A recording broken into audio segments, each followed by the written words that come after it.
one of my specialties is emotional intelligence coaching. I wrote my dissertation on emotional intelligence, so I know way too much about it. Sometimes I get sick of talking about it because I've read about it so much. But that's one area that I will really work with people with executive coaching and with that talent development piece. Welcome to the Get Real Podcast, your high-octane boost of full-on reality therapy for personal, business, and investing success with your host, Ron Phillips, because somebody's got to tell it like it is. Hey, everybody. Welcome back to the Get Real Podcast. Ron Phillips here along with Heather Marchant. Hey. Hey. Welcome back, everybody. We got a little bit of a different show today. If you haven't already subscribed, you should do that. In addition, it'd be really cool in light of all the turmoil in the world is if you guys gave us a written review. That would really make our day. It would be awesome, actually. So do that. And then, man, we've got an interesting, very cool show today. I think everybody's going to really like it. And it's, it's something that we've not even really, and we talked a little bit about this, Heather, but this is kind of like next level that we've talked about. We've done a lot of discussions about culture and business and teams and all kinds of different topics surrounding that.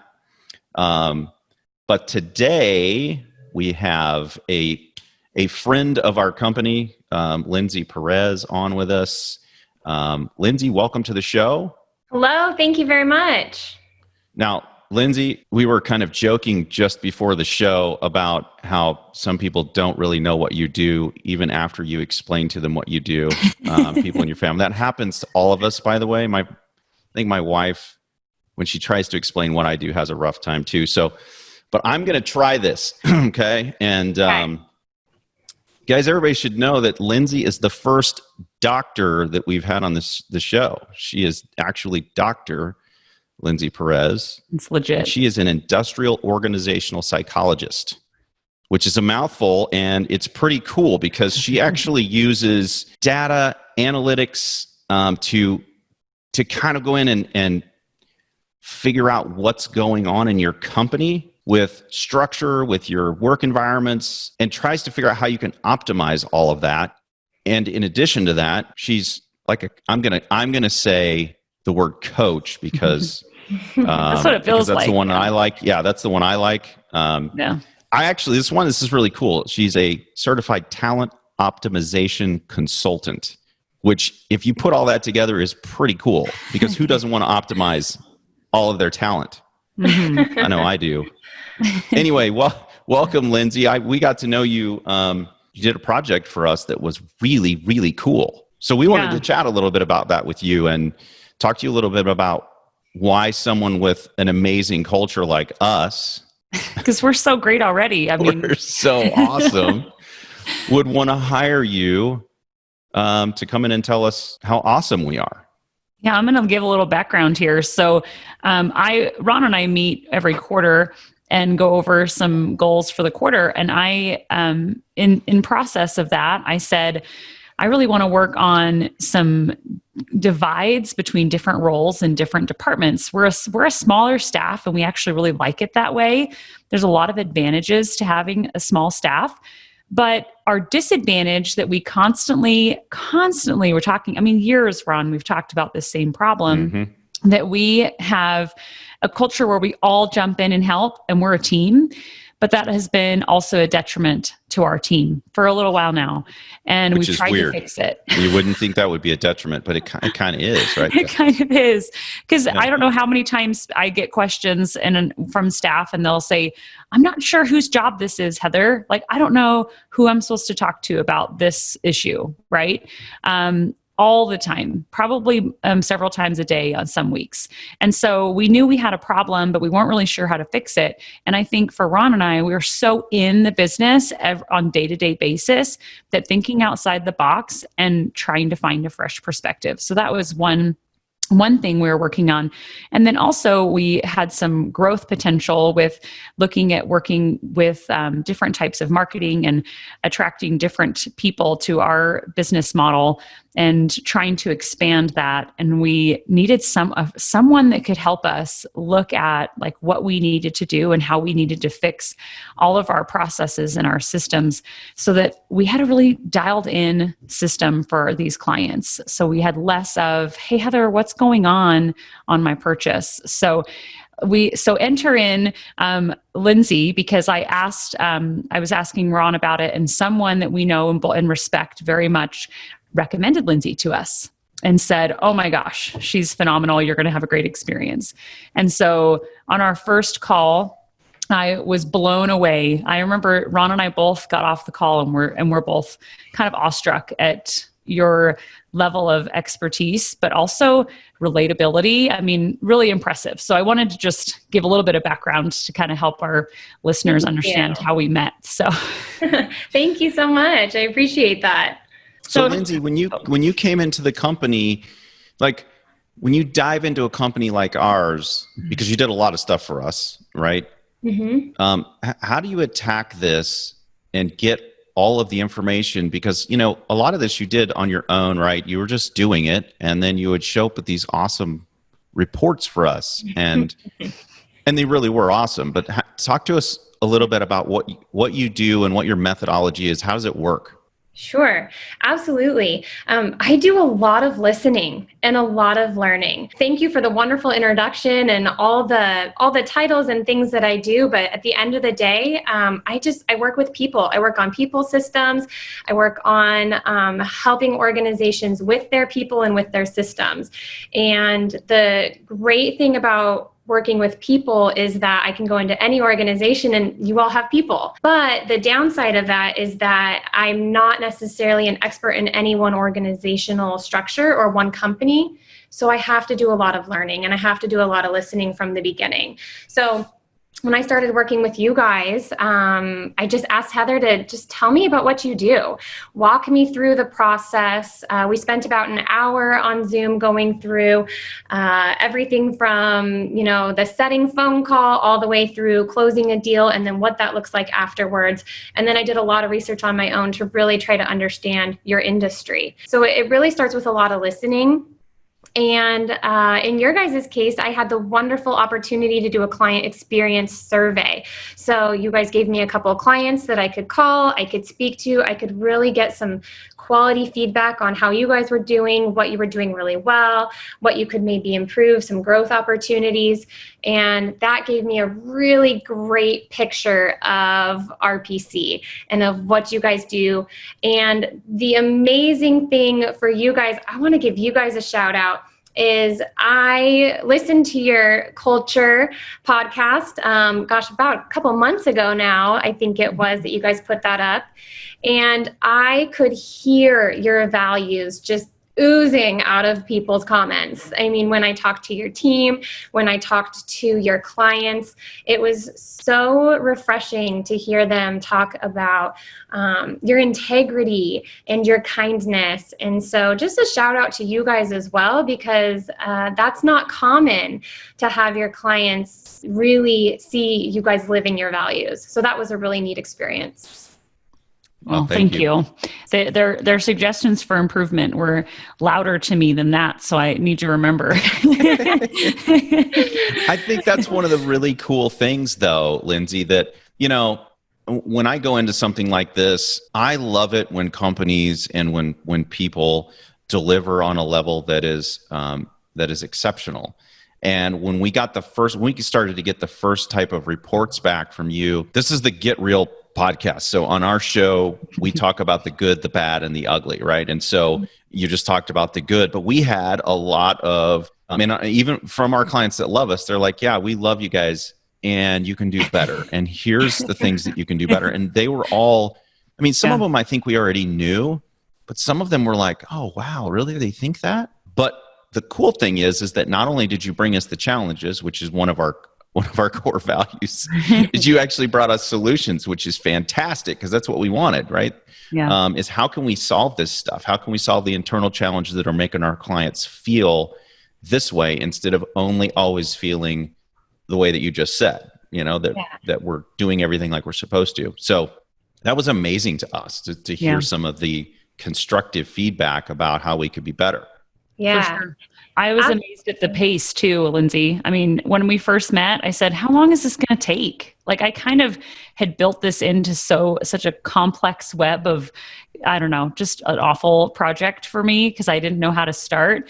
And you said, I don't know, maybe 2 weeks. And you understood our company and what we do and what's important to us and our core values faster than anyone I've spoken with ever. So I was super impressed by that too, that you had that background and I knew you'd done your research and had, figured out who we are in a nutshell. So. Thank you. Yeah. And towards the solutions, the other piece, whenever I meet with a new client, Heather, you and I sat down, we not only went through, who you are as a company and everything that you guys, all the steps along the way, but we also talked about where do you want to be? Let's talk about the future. What are you looking for? What, at the end of the day, what outcome are you hoping to have out of all of this? Because when it comes to meeting that deadline and you wanting to get things done quickly, and when it comes to, having a final product to give you guys, I want to make sure I'm meeting those expectations and that you have something at the end of the day that is what you were expecting or better. And so when I was able to listen to your clients and talk to your team, and then see the future goals that you guys had in mind, it was easier to bridge that gap and say, okay, here's where you are. Here's a really honest, clear picture of where you are. And here's where you want to be. So let's bridge that gap and figure out how to get there. Yeah, totally. It was a great experience for our staff too. We just barely finished going through a lot of homework assignments that you'd given me in particular, and going through job descriptions is what we just barely did. And I didn't realize how powerful that would be. I kind of thought it would be a little redundant. I think Ron heard me present it to them and I said things like, yeah, you probably know this already. This is what you do, but we wanted to formalize it and make it really clear. But it brought up a lot of like, yeah, I have a roadblock to doing that job, that part of my job. That I got a little bit of feedback on that's really helpful when you take the time like that to really take a look at your organization and how things are running. So. And I've done this a couple of times where we've hired people from outside the organization to come in and do specific things to help the organization. And I think a lot of times business owners overlook the necessity for someone who doesn't have a dog in the hunt. Yeah. Right? Someone who can just, really clearly say, these are your challenges right here. I've isolated them. This is what you need to work on. In a nice way. I think even when you told us the things that were wrong, it was more like, man, you guys really do a good job, but you could do better. It was so great. Yeah. So Lindsay, you did some really cool things for us, and, we could spend the rest of the show talking about that, but I'd love for everyone to hear a little bit more depth about what you do and what you can do. One of the things that Heather wanted to ask was about a favorite project, right? Yeah, preferably someone who's more broken than we are. I wanted to kind of. Oh, you guys are so funny. I'm so glad you asked because I do. I do have some favorite projects, and one of them is it's called a Leadership Academy, and right now I'm working with an organization that has about 500 employees. So it's a pretty good sized organization, and they created an initiative this past year that they just wanted to help their leaders in their organization become better humans, become better leaders. And so we put together a 6-month Leadership Academy program where there's homework. I know, Heather, you mentioned homework earlier. I'm a big fan of homework. Heather's a big fan of homework. I'm a big fan of homework. But we meet once a month as a group. Right now, of course, it's via Zoom. Unfortunately, I love to do things in person as well, but via Zoom works. We meet as a group and we tackle hard topics for leaders. We talk about conflict management, and we talk about communication. We talk about emotional intelligence, and there's a curriculum. And for every organization I've done this with, we tailor everything, because I'm not all about a program that that's just, here's my one size fits all. It's going to fit your organization. We'll just run it as usual. That doesn't work. It doesn't work for people. It doesn't work for companies. So what we do is we say, all right, we're going to have a session on communication. What are the communication concerns in your organization that we need to tackle today? And we really focus in on your organizational specific challenges, your organization's goals. And the thing I love most about that program is that I love connecting with people, and I love working with people who want to be better, people who want to change their lives, people who want to increase their skills. It's something that I really have enjoyed. So leadership academies within organizations are probably one of my favorite projects to work on. So what level, is it just managers, or what level of employees are you working with in those? Yes, great question. Typically, it is managers and supervisors, kind of the mid-level if you're looking at an org chart. We've had the opportunity once to work with the C-suite, and it was fantastic. And I highly recommend that any organization who's looking at doing this starts at the very, very top, as well as starting throughout the organization. Because if I'm teaching your middle supervisors how to communicate effectively and their supervisors aren't doing the same thing, it's really hard to sustain that within an organization. Yeah, that's pretty dysfunctional. Yeah. And unfortunately, it happens all too often. You'll have a lot of, a lot of CEOs who say, it's not my problem. It's the people below me. It's them, and you're going, well, actually, we might want to do some executive coaching. You get to do one of those presentations just for the CEO, right. Tell him all about all the things that he's doing well and what he could do better. Yes. Yeah. I mean, I found that a lot, that I think it's mostly pride and hubris at that level that would keep somebody from actually being able to grow, because none of us know everything, right? And generally speaking, if there's a problem in the organization, it's directly caused by the leader of the organization. Yeah. Almost every time. Yeah, we see that a lot. Absolutely. Do you interview, like, when you're working with the C level, do you interview some of the staff to give them feedback, or how do you go about knowing what they need to work on? Yeah, absolutely. So if I'm working with an executive at a company, I'm definitely getting feedback from everyone, every single level, because there's a ripple effect. What every action that you have, every word you use, it ripples out throughout the entire organization. And so I'm talking to everybody. And I also, and you guys probably have experienced this, when you walk into an organization, sometimes you can feel the culture, right? You walk in and you immediately go, oh, what's going on here? Yeah. And it's uncomfortable, or you walk in. I've been in one of those. Oh, I've been in one of those. Yeah. It's awful, right? You don't want to be there. You don't want to go to work. Nobody else wants to be at work. And it decreases productivity immensely. I mean, when you look at the studies, if you have a negative culture, or even a culture that's not defined, the productivity is a lot lower.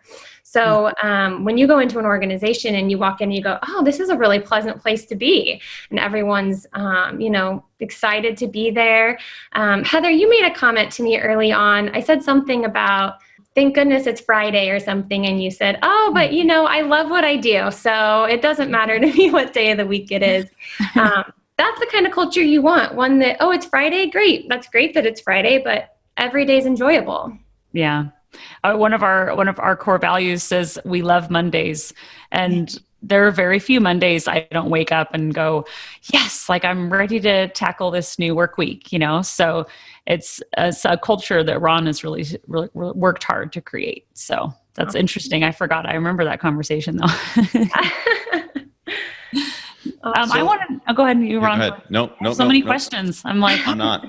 I'm going to shut up for a second. Go ahead. I guess I want to know the companies out there besides ours, of course, like the the benefits that they can have. Because you mentioned one right there of productivity that I hadn't thought of.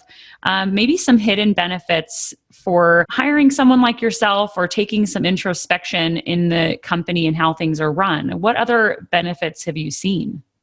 Oh, absolutely. No, I'm glad you asked, because a lot of them are harder to measure. Absolutely. But the first one, of course, being productivity. But after that, turnover. Turnover is so expensive for organizations. When you're having to train somebody, you're losing time, in the whole process for whatever your organization is. You're losing that time. Time is money. You're having to train someone. That costs money. So when you have high turnover in an organization, that right there just lowers your productivity and costs you hundreds of thousands of dollars a year, depending on what kind of an organization or what size of an organization you are. So when I come in and I do these leadership academies or I do executive coaching, I'm really working on helping you maintain and retain those employees, helping them gain the skills that they need in order to be successful, in order to grow with your company. And that significantly reduces that turnover cost. Interesting. That makes sense. I didn't think about that, but we're so small staff that I guess maybe I don't think about that, but there's companies that would be a huge factor. Well, it's emotionally draining to constantly be trying to move forward and you can't because someone left, right? I mean, that is just, as a business owner, it's so draining. I mean, set the money aside for a second, set the time aside for a second. It's emotionally draining because you're pouring into someone only to have them leave. And if you can't figure out what the heck is going wrong, it just continues to happen over and over and over again. And I know that particular benefit speaks to the people who are listening, because as a business owner, until you figure out what is making them leave, which is almost always culture and leadership, it will continually happen to you, and you can't grow that way. It's impossible to out-hire to be able to grow. It doesn't work. Yep. It's kind of like taxation almost, where we talk about, Ron, like you're growing your retirement and taxes, right? It's just like taking a step back every time you try to take a step forward. That's really interesting. I mean, a couple of the non-measurables I would think are obviously culture, right? Improving, like wanting to go to work is when you have those culture change initiatives that you said you work on. So what does that look like, a culture change initiative? Yeah, great question. It's going to be driven by each company. So there's a couple different ways you can go about it. The first way would be changing culture, which is really, really difficult. Yeah, that's what I was going to say. I'm like, how do you even start? Yeah. So changing culture typically takes about 3 to 5 years. So if you're listening right now and you're thinking, we need to change our culture by next month and we need to get this turned around, you're going to have to slow down. It takes a long time. You can set up and start a new culture as far as setting some values and some different pieces right away. But for that to really take effect and for you to see the long-term benefits of it, that's what takes a long time. So, and I loved listening to your guys' podcast on culture, because the way you came up with your values, that's really where it starts, right? You can't just come up with a culture statement and throw it on the wall and say, here it is, everybody. Here's our culture. That's just not how it works. And it'd be great if we could move along that quick, but we can't. So you really need to sit down as a team and determine, what's our core values? First, we need to start there. What do we value? What do we want to stand for? What do we want to be known for? And you're forgetting all of that financial piece. Throw that out the window. We're not talking about what we're doing for people in that way. We're talking about who we are and what we stand for.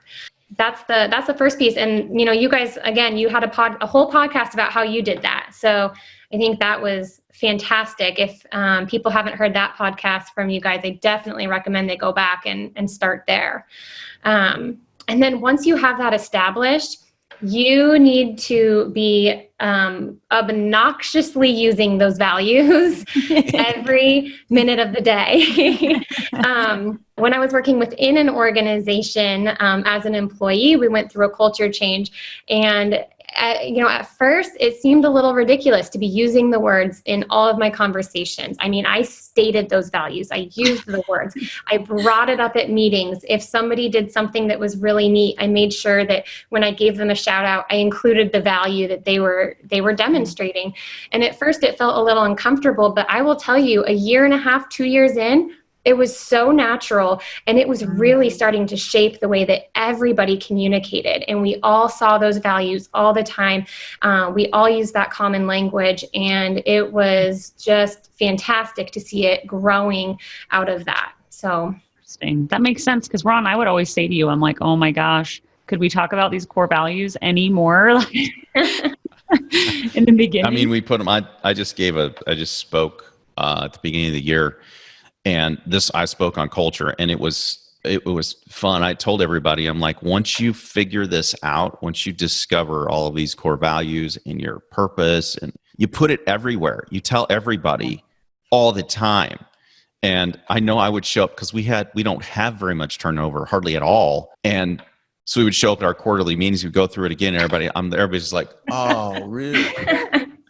But everybody knows them. Yeah. Yep. Everybody talks about them, and you're right, Lindsay. We live them, and I think it actually repels people who don't like it, right? Mhm. So it's important in that way too. It builds a cohesive unit, but also repels people who would screw the unit up. So true. They can tell they don't fit. Yeah, absolutely. And we, like you said, you put them everywhere. You make sure that they're integrated in everything you do. I mean, to the point where we put them in our performance appraisals, and we put them in our write-ups. If we have to do a write-up or we have to have a tough conversation with an employee, it's values-based. Everything comes back to the values. And so if they're not values that you're okay with or that you can jump on board with, then maybe we're not the right organization for you, because this is who we are. Yeah, no, that makes a lot of sense. So I have another question, because I feel like I'm married to a psychologist. Maybe that's part of it. I'm like, wow, I have so many questions. So talent development, I know that's one thing you specialize in. How is it recognizing a talent someone already has and expanding upon it, or helping them with a weakness that someone has reported, like, you need to work on this, and so you work to develop it? What does that look like? Yeah, great question. So when I talk about talent development, I talk about your people. It's your people development. It's not necessarily, Lindsay's one talent of being able to do this skill, but it's your talent, your people that you have within your organization. And there's lots of ways that we do that. One of my specialties is emotional intelligence coaching. I wrote my dissertation on emotional intelligence, so I know way too much about it. Sometimes I get sick of talking about it because I've read about it so much. But that's one area that I will really work with people with executive coaching and with that talent development piece. But also we use behavioral assessments. I know you guys are familiar with predictive index and some other things because of Mike McCloskey and the Humanlytics team. And that's something that I utilize as well in that talent development piece. It's so helpful. It's not just helpful. It's the first step in working on yourself and wanting to know, how you can improve in certain areas, is really knowing who you are. So you have to start with that self-assessment. Who am I? And then once I know who I am, I can understand how I affect those around me. How am I interacting with those around me? How do others perceive me? But if you're unaware of who you are at the core, then you're going to be oblivious to all the other pieces. So we also use behavioral assessment to help people understand who they are and how that might be challenging for other people, how that might make things easier in some ways. And again, it's all about strengths and opportunities for improvement. And we never, just to clarify that as well, I never will say, oh, this is a weakness for you. This is somewhere where you at your core need to change. That's not how it works. We are who we are, but we can absolutely have a better understanding of who I am might come across and where there's some edges that I can soften, because there are definitely times when I've worked with people who are, let's say, so detail oriented that they don't understand why other people aren't following, right? Like, I don't understand why you didn't read my 26 bullet point, Oh my step God. by step, right? And the other half of the world is going, are you crazy? Like, I can't read all that. The other 90% of the world, Lindsay, is going. Okay. So you guys can tell I'm a small high detail person over here. Small bullets. Please. Yeah. Ron would just say, that makes my brain hurt. That's what Ron always says. Because I'm Yeah. I look at it's funny because we're just talking to our developer the other day, and we're working on a pretty cool piece of our software that all of you out there are going to get to experience. But Heather has this spreadsheet. I look at it, I'm like, oh, can we just have some pretty graphs and some stuff that makes me feel good? I hate looking at a pile of numbers. Just stop it already, you know? Yeah. And, but we're making this really cool for people like you, Lindsay, who like to download and look at this data so that they can have it, because I realize not everybody's like me. Yeah. Look at me being emotionally intelligent. Yes. Lindsay. Aren't you? I'm so proud of me? impressed, Ron. I'm so impressed. And but that's exactly the point. You're self-aware. You know, not everyone is like you, and that's the whole point. The world. Let's just be honest. The world couldn't handle that anyway, Lindsay. Yeah. Just knowing that, and knowing that you and Heather, you guys may have different ways that you go about things. So when Heather presents something to you, she knows she might have to adjust it a little bit in order to make sure that you're engaged with what she's trying to show you. And so that's all part of the coaching. That's all part of the leadership skills and the development, is just understanding who you are and how that might differ from, like you said, 90% of the world, and how can you adjust some of your strategies or some of your delivery in order to be received and for that engagement to stay there. I feel like one benefit I hear is if you have maybe someone in your team that you just don't get along with, even though both of you individually do a great job at your jobs. I mean, I've had that happen in several jobs before where I'm like, why don't I just jive with that person? You know, everyone else does. And those type of analytics were actually really helpful for me. I actually had a call with Mike McCloskey, and I said, so tell me about this person's whatever profile and mine, and how I can better communicate so that there's not this conflict that's always kind of there. And it was actually it was very small little change in how I presented information and how I communicated. It made a massive difference. I wouldn't have suspected it. So I can see that side of it. Because when I first heard talent development, I'm like, RP Capital's got talent. Like, Lindsay's going to help us develop all of our talents. But I understand what you mean now. I think that's awesome. You know, Lindsay, I think to those out there who are listening, and who've actually heard the things that you've spoken about. And I mean, we hired you for a sliver of what you do. Yeah. And I think that's the thing that people don't realize, is that they can hire someone like you who is, because I would assume that most of the people listening to this are not CEOs of a company with 500 employees. That's probably not the majority of the people who are listening, right? Right. God bless those of you out there who are, especially right now with coronavirus.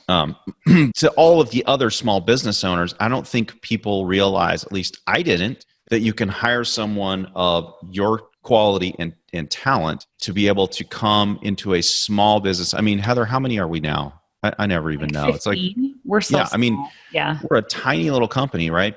We can hire heavy hitter talent like you to come in and say, we need you to assess this in our business. And that it is, I would have thought that you have a price point for 500 employees and you've got a price point for like 250, but you don't have one for us, right? Yeah. And it's just not true. It was a remarkable deliverable, and it fit our company on every single metric. And it was very impressive. So I for everybody out there who's thinking to themselves, I'm too small for this kind of a thing, you're doing yourself a disservice. If you have problems, you need a coach of some sort. you got to have some kind of an assessment from outside to be able to look at your business. And we've done this in very many iterations. This last iteration, we reached out and got the right person, Lindsay. So thank you for that. And Mike McCloskey, thank you for the referral. But I think it's important that people understand where they're at, where they want to go, and what's the real challenge or challenges that are standing in their way. And you just did a magnificent job for us of pointing those things out. So thank you again for that. Thank you for taking the time to be here and share all of your knowledge with everybody listening. Sure. Yeah, absolutely. It has been fun, and I have just loved working with you guys. And so I want to give a shout out back to you. I just am so impressed with everything that your clients had to say about you. So thank you for allowing me to be on the podcast today. Yeah, thanks. So now, go ahead. If anybody wants to get a hold of you, how do they do it? We're going to put some stuff into the show notes, but I know you've got your website. And then we'll probably throw your, I know your phone number's on your website, but we'll throw your phone number in your email there. But what's your website, Lindsay? Perfect. It's Perez, ioconsulting.com. So Perez is my last name. I am an industrial and organizational psychologist. So that's the I-O. It's the I-O? Yes. Nice. ioconsulting.com. Very cool. Nice. Well, we really appreciate it. Thank you so much. Everybody, go check out her website. If you're struggling, or even if you're not struggling, but you just want to get to the next level. Because, man, I don't think we were struggling that bad, Heather. No, I mean, our perspective, good.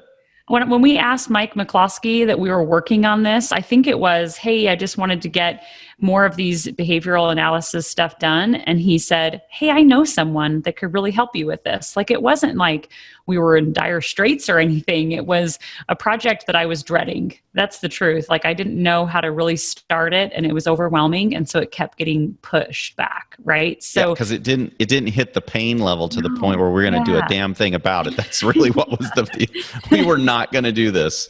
Yeah. And to have someone just completely take it off our plates. I mean, I remember Heather. Heather's shoulders dropped in the first meeting. She was like, "Oh my gosh, you're going to do all of that?" Oh, that is so awesome. And one thing I loved about what you said, Lindsay, too, that I think would be helpful for our listeners is you said, look, I'm going to meet you where you're at. So if you guys want to work on some stuff and we get a list together of next steps and you guys want to take it on, or if you want to have me do it, affecting the price structure, right? So that made a lot of sense to me for a small business owner, that it was, okay, how much of this do you want me to do? And I said, well, I want you to call our clients, because I think if I call them, they'd be nicer, because they're talking to me and giving me criticism, right? So I said, I want you to call our clients instead of me. And we kind of divvied out roles.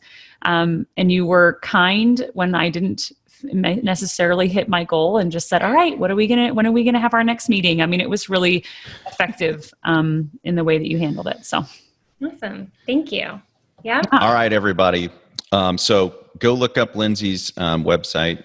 Hit her up if you need some help, which you undoubtedly do. Yeah. And yeah, that was my direct way of saying you do. We all do. And if you haven't already, please subscribe to the show. And then, we've been getting some feedback, which is fantastic. We're planning shows based on what you guys want and what you guys are asking for.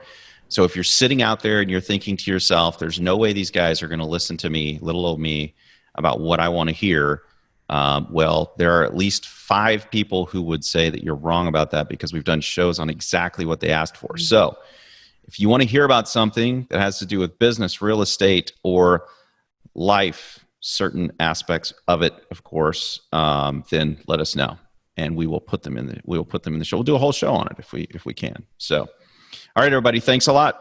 Till next time. All right. Bye. This has been the Get Real Podcast. To subscribe and for more information, including a list of all episodes, go to getrealestatesuccess.com.